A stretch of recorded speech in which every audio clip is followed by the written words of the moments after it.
Hey guys, Sam from Manfa's Makes. So, it is Saturday when you are seeing this. I hope you are having a wonderful weekend.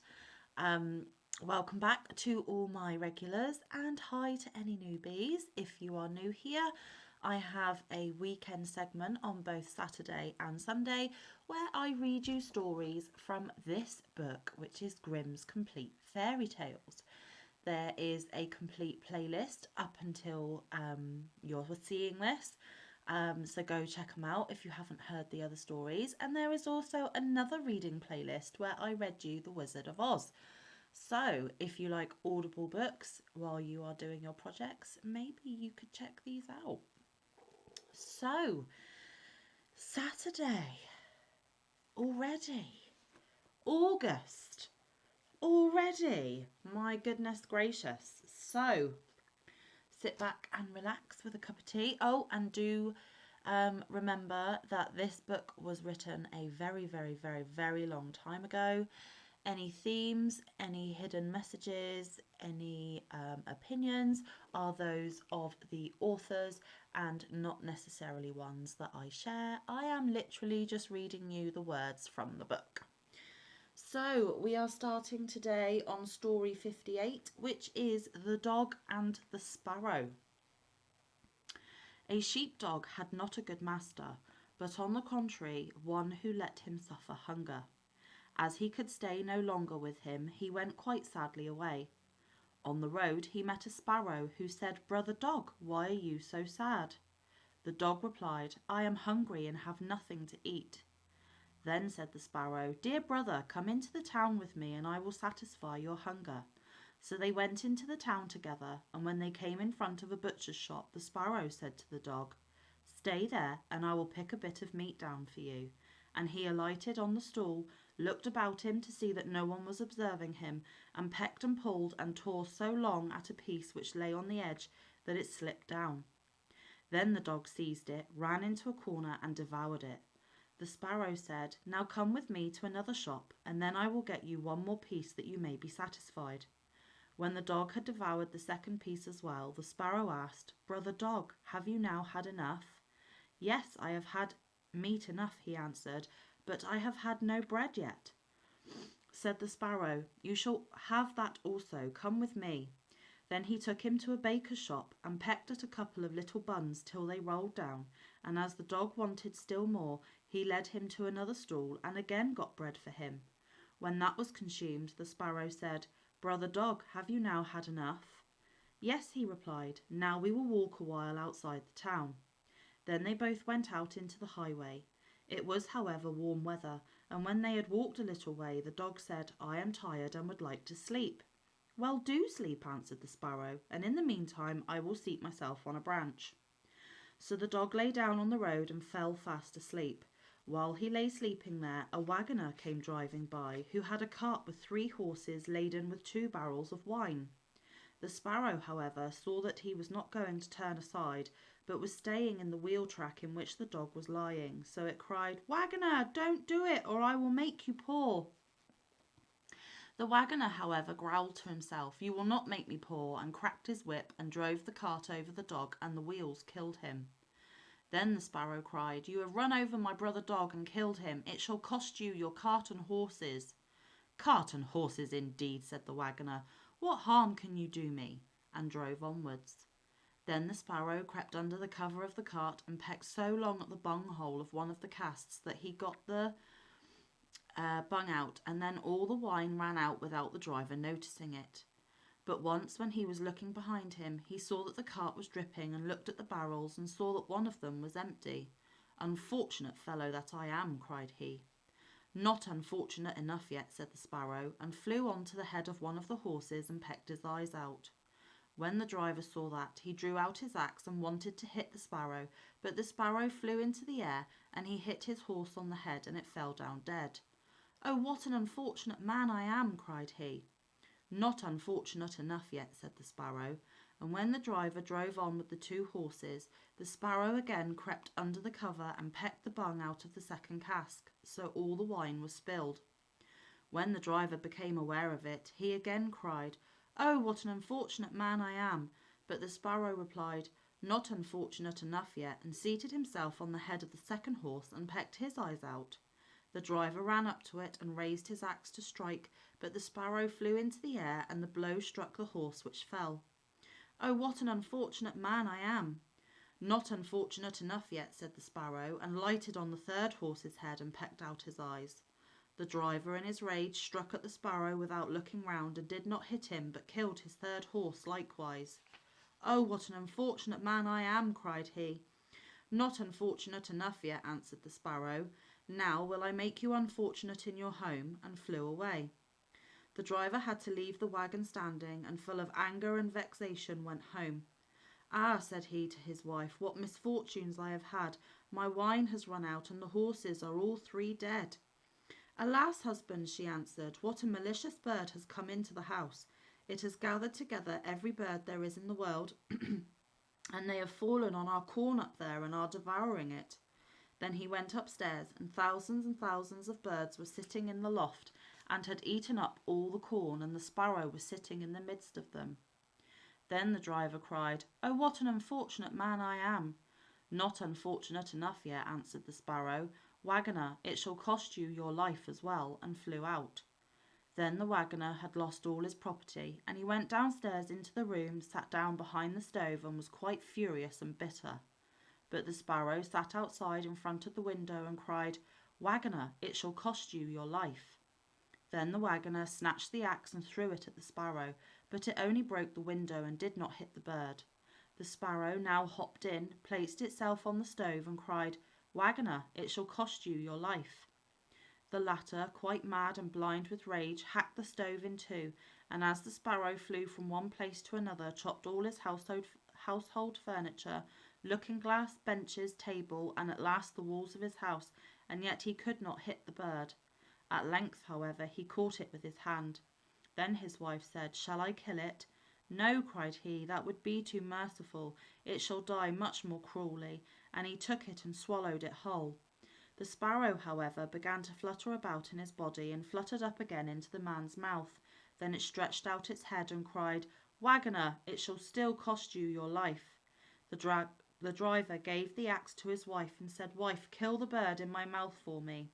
The woman struck but missed her blow, and hit the waggoner right on his head so that he fell dead, but the Sparrow flew up and away. Goodness gracious.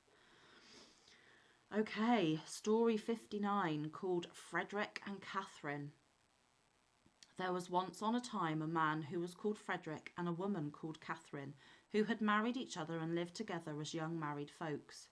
One day Frederick said, "I shall now go and plough, Catherine. When I come back there must be some roast meat on the table for hunger and a fresh draught for thirst." Draught for thirst. "Just go, Frederick," answered Catherine. "Just go, I will have all ready for you." Therefore, when dinner time drew near, she got a sausage out of the chimney, put it in the frying pan, added some butter to it, and set it on the fire. The sausage began to fry and to hiss. Catherine stood beside it and held the handle of the pan and had her own thoughts as she was doing it. Then it occurred to her, "While the sausage is getting done, you could go into the cellar and draw beer." So she set the frying pan safely on the fire, took a can, and went down into the cellar to draw beer. The beer ran into the can, and Catherine watched it, and then she thought, "Oh dear, the dog upstairs is not fastened up. It might get the sausage out of the pan." Well thought of. And in a trice she was up the cellar steps again, but the dog had the sausage in its mouth already and trailed it away on the ground. But Catherine, who was not idle, set out after it and chased it a long way into the field. The dog, however, was swifter than Catherine and did not let the sausage journey easily,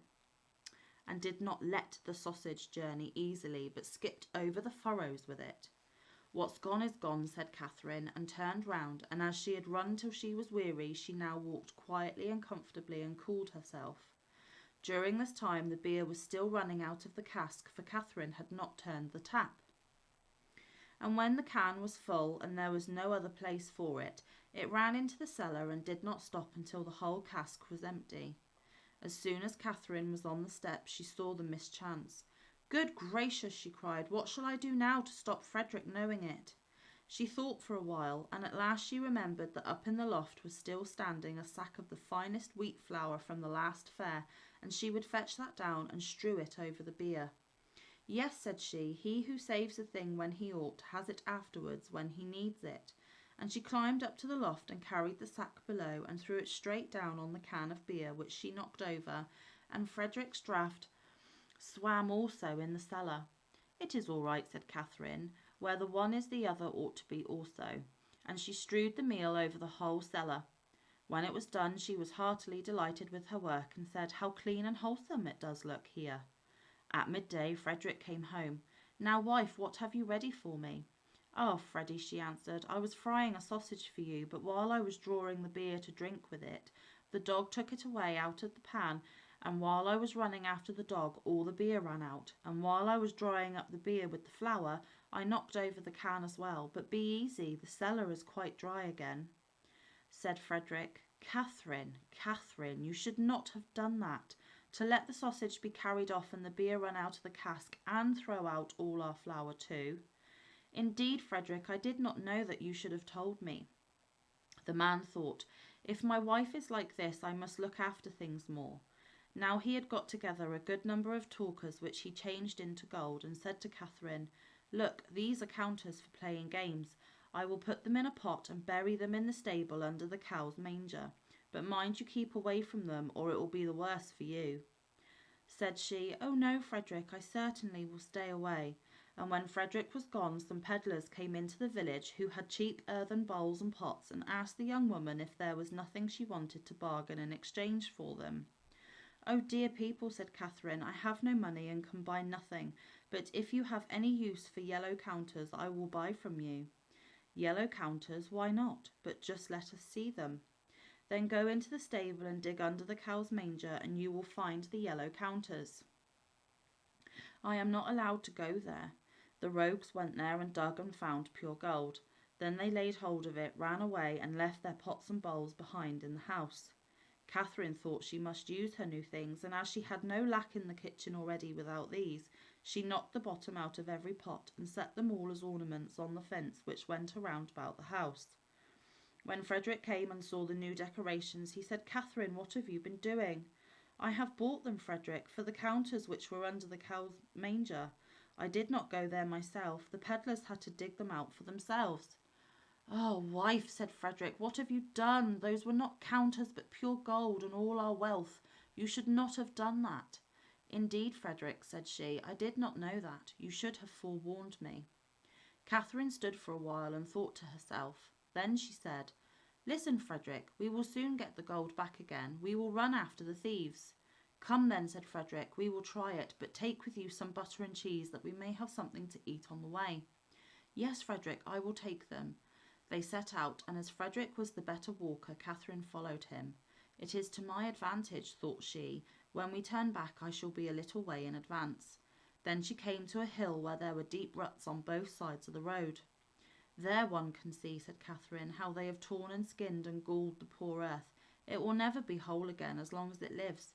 And in her heart's compassion she took the butter and smeared the ruts right and left that they might not be so hurt by the wheels. And as she was thus bending down in her charity, one of the cheeses rolled out of her pocket down the hill. Said Catherine, I have made my way once up here, I will not go down again. Another may run and fetch it back. So she took another cheese and rolled it down. But the cheeses did not come back, so she let a third run down, thinking perhaps they are waiting for company and do not like to walk alone. As all three stayed away, she said, I do not know what that can mean, but it may perhaps be that the third has not found the way and has gone wrong. I will just send the fourth to call it. But the fourth did no better than the third. Then Catherine was angry and threw down the fifth and sixth as well, as these were her last. She remained standing for some time, watching for them coming. But when they still did not come, she said, Oh, you are good folks to send in search of death. You stay a fine long time away. Do you think I will wait any longer for you? I shall go my way. You may run after me. You have younger legs than I. Catherine went on and found Frederick, who was standing waiting for her because he wanted something to eat. Now just let us have what you have brought with you, said he. She gave him the dry bread. Where have you the butter and the cheeses? Asked the man. Oh, Freddie, said Catherine, I smeared the cart ruts with the butter, and the cheeses will come soon. One ran away from me, so I sent the others after to cool it. Said Frederick, you should not have done that, Catherine, to smear the butter on the road and let the cheeses run down the hill. Really, Frederick, you should have told me. Then they ate the dry bread together, and Frederick said, Catherine, did you make the house safe when you came away? No, Frederick, you should have told me to do it before. Then go home again and make the house safe before we go any further, and bring with you something else to eat. I will wait here for you. Catherine went back and thought, Frederick wants something more to eat. He does not like butter and cheese, so I will take with me a handkerchief full of dried pears and a pitcher of vinegar for him. Then she bolted the upper half of the door fast, but unhinged the lower door and took it on her back, believing that when she had placed the door in security, the house must be well taken care of. Catherine took her time on the way and thought, Frederick will rest himself so much the longer. When she had once reached him, she said, Here is the door for you, Frederick, and now you can take care of the house yourself. Oh, heavens, said he, what a wise wife I have. She takes the under door off the hinges that everything may run in, and bolts the upper one. It is now too late to go back home again, but since you have brought the door here, you shall just carry it further. I will carry the door, Frederick, but the dried pears and the vinegar jug will be too heavy for me. I will hang them on the door. It may carry them. And now they went into the forest and sought the rogues, but did not find them. At length, as it grew dark, they climbed into a tree and resolved to spend the night there. Scarcely, however, had they sat down at the top of it, than the rascals came to carry away with them what does not want to go, and find things before they are lost. They sat down under the very tree in which Frederick and Catherine were sitting, lighted a fire, and were about to share their booty. Frederick got down on the other side and collected some stones together. Then he climbed up again with them and wished to throw them at the thieves and kill them. The stones, however, did not hit them, and the knaves cried, It will soon be morning, the wind is shaking down the fir apples. Catherine still had the door on her back, and as it pressed so heavily on her, she thought it was the fault of the dried pears, and said, Frederick, I must throw the pears down. No, Catherine, not now, he replied, they might betray us. Oh, but Frederick, I must, they weigh me down far too much. Do it then, and be hanged. Then the dried pears rolled down between the branches, and the rascals below said, The leaves are falling. A short time afterwards, as the door was still heavy, Catherine said, Oh, Frederick, I must pour out the vinegar. No, Catherine, you must not. It might betray us. Oh, but Frederick, I must. It weighs me down far too much. Then do it and be hanged. So she emptied out the vinegar, and it besprinkled the robbers. They said amongst themselves, The dew is already falling. At length Catherine thought, Can it really be the door which weighs me down so? And said, Frederick, I must throw the door down. No, not now, Catherine. It might reveal us. Oh, but Frederick, I must. It weighs me down far too much. Oh, no, Catherine, do hold it fast. Oh, Frederick, I am letting it fall. Then let it go then. Let it go then, in the devil's name.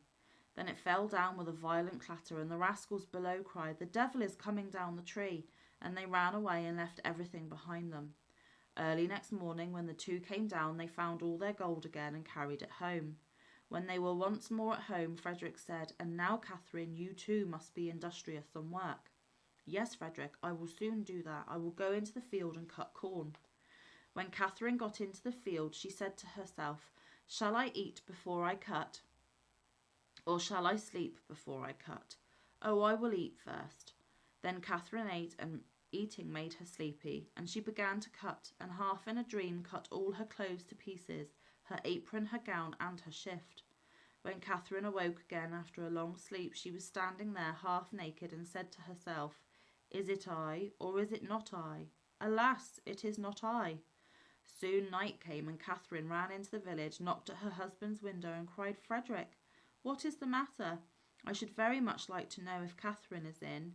Yes, yes, replied Frederick, she must be in and asleep. Said she, 'Tis well, then I am certainly at home already, and ran away. Outside, Catherine found some vagabonds who were going to steal. Then she went to them and said, I will help you to steal. The rascals thought that she knew of a good place and opportunity, and were glad. But Catherine went in front of the houses and cried, Good folks, have you anything? We want to steal. The thieves thought to themselves, That's a fine way of doing things, and wished themselves once more rid of Catherine. Then they said to her, Outside the village, the pastor has some turnips in the field. Go there and pull up some turnips for us. Catherine went to the ground and began to pull them up, but was so idle that she did not gather them together. Then a man came by, saw her, and stood still, and thought that it was the devil who was thus rooting amongst the turnips. He ran away into the village to the pastor and said, "Mr. Pastor, the devil is in your turnip field rooting up turnips." "Ah, heavens," answered the pastor, "I have a lame foot. I cannot go out and drive him away." Said the man, "Then I will carry you on my back." And he carried him out on his back. And when they came to the ground, Catherine arose and stood up her full height. "Ah, the devil!" cried the pastor, and both hurried away, and in his great fright the pastor could run better with his lame foot than the man who carried him on his back could do with his sound one. Okay, so do we have time for a third? Let me have a look.